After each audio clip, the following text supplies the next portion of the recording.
to the show!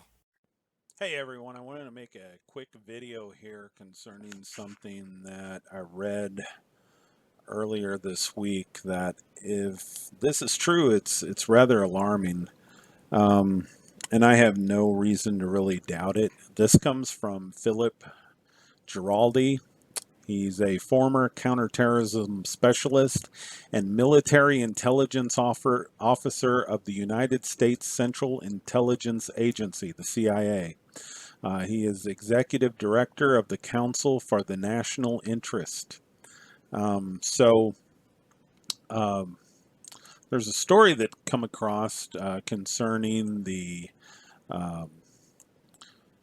downed Ukrainian plane that was downed on the night that Iran launched an attack, a missile attack, on the United States bases in Iraq. Philip Giraldi, a former counterterrorism specialist and military intelligence officer of the CIA, penned a piece in the American Herald Tribune speculating that the U.S. launched several cyber attacks, one on an Iranian missile defense system and another on the transponder of the doomed Ukrainian plane.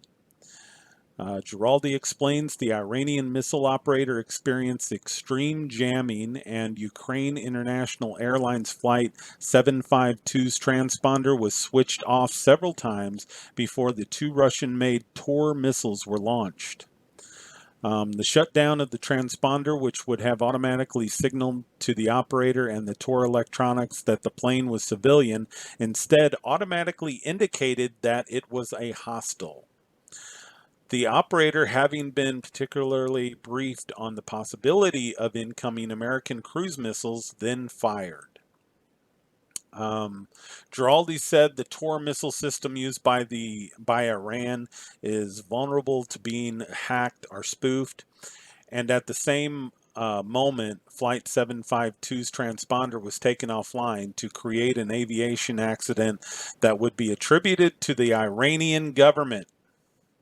The same technology can, of course, be used to alter or even mask the transponder on civilian airline in such a fashion as to send false information about identity and location.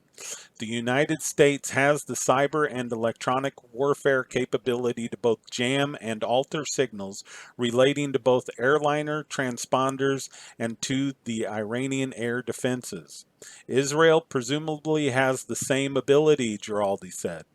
Iran made the claim Wednesday that enemy sabotage cannot be ruled out in the downing of the plane.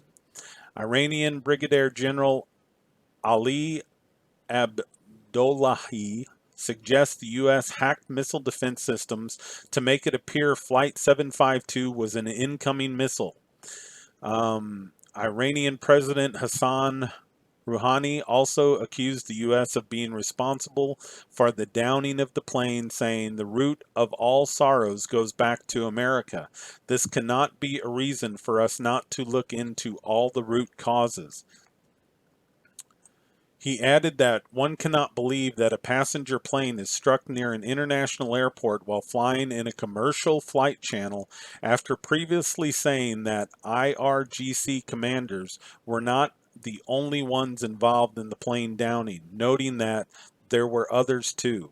The Iranian parliament also stated that we are in powerful confrontation with the criminal U.S. and do not allow a mistake to pave the ground for misusing the issue by the enemies. Giraldi concludes by saying electronic warfare by the U.S. to bring down a civilian jet and blame it on Iran suggests a premeditated and carefully planned event to create a false flag for the next world war. Okay, this man knows what he's talking about. Once again, his credentials. He is a counterterrorism specialist, a military intelligence officer of the United States Central Intelligence Agency, the CIA, and executive director of the Council for the National Interest. This guy knows what he's talking about. Ron Paul has him on the Liberty Report quite a bit. This man is a man, of course, that Dr. Paul trusts. I don't put it past the United States for doing something like this. I mean, look at the Gulf of Tonkin. The United States own documents um, show that the United States lied about the Gulf of Tonkin incident to take us into the Vietnam War. I believe that these people are willing to do anything at all to get us into a war with Iran in order to continually prop up the petrodollar. And if that means sacrificing 170 people, so be it. They sacrificed over 3,000 on 9/11 so they could take us into a war with Iraq and start the plan uh, of conquering these nations in the Middle East that were refusing to use the petrodollar in oil trade. So there you have it. Like I said, if this is true, it's very troubling. But then again, the United States government is uh, they're the masters of troubling. Um, so just wanted to pass that along, for everyone to, if you haven't heard about it, now you have, and let me know what you think in the comments section below, and hope everyone's having a great evening. We'll talk to you soon. Take care.